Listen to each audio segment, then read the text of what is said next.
কেন্দ্রীয় ministry of food and distribution, খাদ্য সরবরাহ মন্ত্রী প্রহ্লাদ যোশী, তিনি এফসিআই যত আছে সবাইকে ডেকে পাঠিয়েছেন, নিশ্চয়ই মোদীজির নির্দেশে। গতকাল ওই ঘটনা ঘটেছে, শর্ত দিয়েছে, তো ওই শর্তের পরিপ্রেক্ষিতে এবার তো ভারতবর্ষ শুটাই মারবে।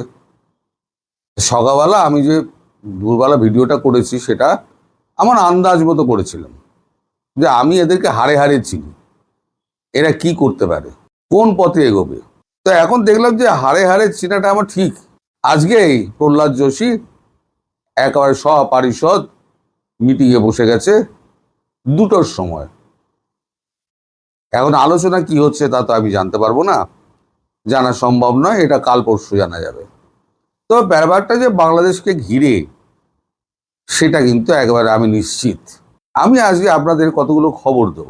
সবার শেষে দেব শেখ হাসিনাকে নিয়ে একটি চমকপ্রদ খবর, যেটা বাংলাদেশ সরকার ভাবতে পারছে না।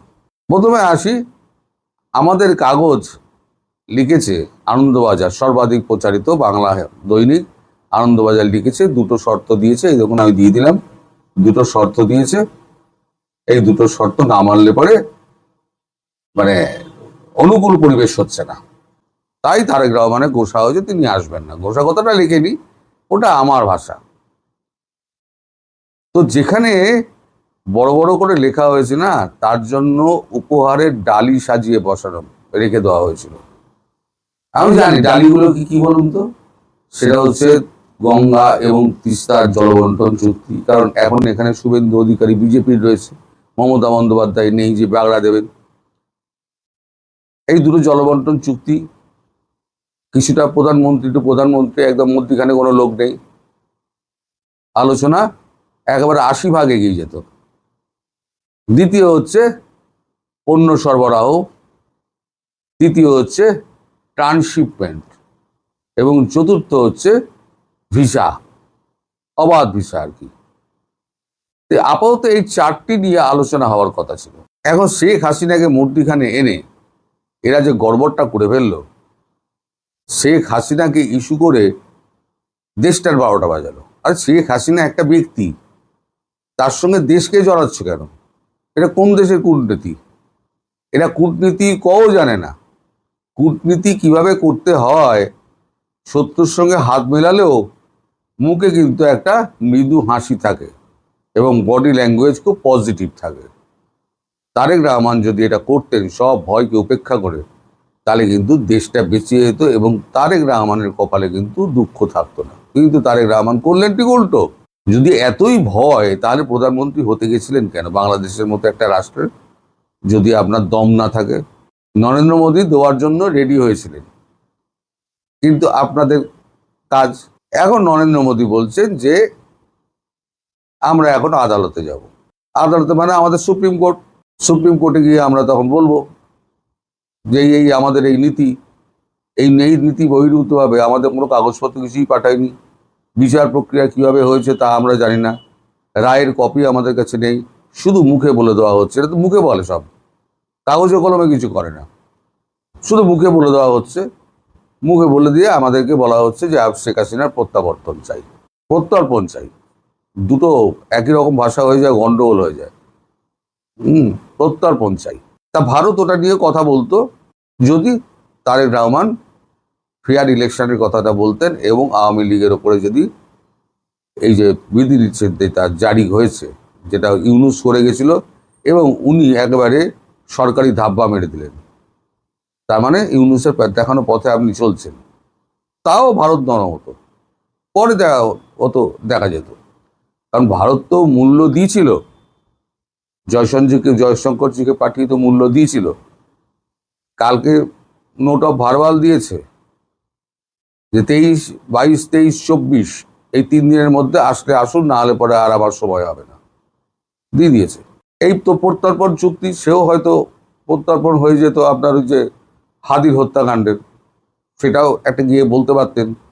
এখন আমাদের দেশের যে আইন তো চলে আমাদের একেবারে লিখিত যে কেতাব রয়েছে, সেই কেতাব অনুযায়ী। তার বাইরে এক বিন্দু যাবে না, সে সরকারের পক্ষে যাক, সরকারের বিপক্ষে যাক। এখন আপনারা তো সেই সুযোগটা নিলেন না। এখন শেখ হাসিনার ব্যাপারটা পুরোপুরি আদালতের হাতে চলে গেল। তার থেকেও একটা বড় খবর আছে। বড় খবর হচ্ছে, শেখ হাসিনা একটি মামলা করেছিলেন ইন্টারন্যাশনাল কোর্ট অফ জাস্টিসে, যে মামলাটি এখন ভারতবর্ষ পরিচালনা করবে। ইন্টারন্যাশনাল কোর্ট অফ জাস্টিসে যে কাগজপত্র উনি যা জমা দিয়েছেন, তাতে এটা পরিষ্কার হয়ে যাবে। এবং হরিশ সালভে, আমাদের যিনি আমাদের হয়ে গভর্নমেন্ট অফ ইন্ডিয়ার হয়ে লড়বে, এ খবরটা আমি আগেও করেছিলাম। গভর্নমেন্ট অফ ইন্ডিয়ার হয়ে লড়বে যে হরিশ সালভে, গভর্নমেন্ট অফ ইন্ডিয়াই অ্যাপয়েন্টমেন্ট দেবে, তিনি অ্যাটর্নি জেনারেল অ্যাপয়েন্টমেন্ট দেবে।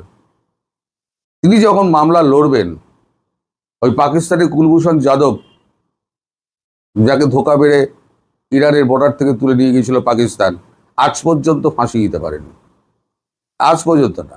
শেখ হাসিনাকে কি করবে, যখন কাগজপত্র ফেলবে ইন্টারন্যাশনাল কোর্ট অফ জাস্টিসে, আইসিজেতে, তখন কিন্তু ইন্টারন্যাশনাল কোর্ট অফ জাস্টিস বলবে না, তিনি বৈধ প্রধানমন্ত্রী। আর আইসিজে যদি বলে দেয় বৈধ প্রধানমন্ত্রী একবার, তাহলে পৃথিবীর কারোর বাবার সাধ্য নেই যে তারেক রহমান আপনি গদিতে বসে থাকবেন।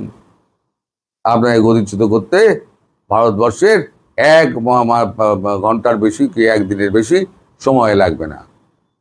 সুতরাং ডাবল অ্যাকশন হচ্ছে, দুটো ফ্রন্টে লড়া হবে। একটা হচ্ছে সুপ্রিম কোর্ট থেকে আমাদের রায় নিয়ে নেওয়া হবে। এবার যখনই আপনারা এই সমস্ত কথা বলবেন, আমরাও কোর্ট দেখিয়ে দেবো। আপনি কোর্ট দেখাচ্ছেন, আমিও কোর্ট দেখিয়ে দেবো। এবার আপনি আবার কোর্ট দেখাবেন, তো আমরা একবার আইসিজের এই রায় আপনাদের দেখিয়ে দেবো। আপনারা রায় দেখাননি, আপনার মুখে বলে যাচ্ছেন, আমরা রায়টাও দেখিয়ে দেবো। রায়টা দেখিয়ে দিয়ে এইবারেতে আমেরিকা, ভারত যৌথভাবে শেখ হাসিনাকে প্রধানমন্ত্রী হিসেবে দেশে প্রতিস্থাপন করবে। হ্যাঁ, আইসিজের রায়টা হাতে এলে দেশে শেখ হাসিনা তার আগে দেশে ফিরে যান, কোনো অসুবিধে নেই। আইসিজের রায় হাতে এলে ভারতবর্ষ শেখ হাসিনাকে প্রধানমন্ত্রী হিসেবে ওই পদে বসিয়ে দেবে। আপনাদের যদি সাধ্য থাকে তাহলে আপনারা আটকে দেখান। আর তার আগে এই যে আমি একটা মশলা ছেড়ে দিয়েছিলাম, সেটা যে কাটে কাটে লিখে যাবে সেটা তো বুঝিনি। তার আগে এই সমস্ত মালপত্র হরদীপ সিং পুরীকে ডাকলো বলে, মানে পেট্রোলিয়াম মন্ত্রী, আজকে যখন প্রহ্লাদ যোশী বসেছে, তাহলে রাত্রির দিকে নিশ্চয়ই হরদীপ পুরী নিশ্চয়ই বসবেন। আর তিনি বসলে পেট্রোলিয়ামও গেল। আর আমাদের আদানি তো হচ্ছে আপনার প্রাইভেট অর্গানাইজেশন, সে তো বিজেপির দয়ায়, মোদি দয়ায় বেঁচে আছে। মোদি পায়ের কাছে পড়ে থাকেন দিন রাত, আম্বানি আর আদানি।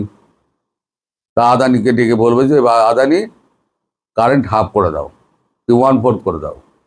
আদানির সঙ্গে সঙ্গে 1/4 করে দেবে, বাকিটা আমাদের ন্যাশনাল গ্রিডে দিয়ে দেবে, কারণ তার তো কোনো ক্ষতি নেই। সে যদি একটু প্রধানমন্ত্রী খুশি করতে পারে, তাহলে পরে তো লাফাতে লাফাতে চলে যাবে। তাহলে আপনাদের ভাগ্যে কি জুটলো? আপনাদের ভাগ্যে জুটলো, আদালত দেখিয়েছেন না, আপনাদের ভাগ্যে জুটলো, আপনার শর্ত দিয়েছেন, তাই ভারত শর্ত দেবে না। ভারত শুধু কাগজগুলো জোগাড় করছে। একটা হচ্ছে সুপ্রিম কোর্টের রায়, আর একটা হচ্ছে আইসিজের রায়। তারপরে শেখ হাসিনা আমার কথা মতো প্রধানমন্ত্রী পদে আবার পুনর্বহাল হবেন এবং দেশ শাসন করবেন। আপনারা তখন আর শোষিত জাতি হিসেবে আর পৃথিবীর বুকে পরিচিতি পাবেন না। আপনারা আবার একটা উন্নয়নশীল দেশ হিসেবে নিজেদেরকে তুলে ধরবেন, এই আশা রেখে আমি আজকে ভিডিও এখানে শেষ করছি। সবাই ভালো থাকবেন, সুস্থ থাকবেন এবং সাবধানে থাকবেন।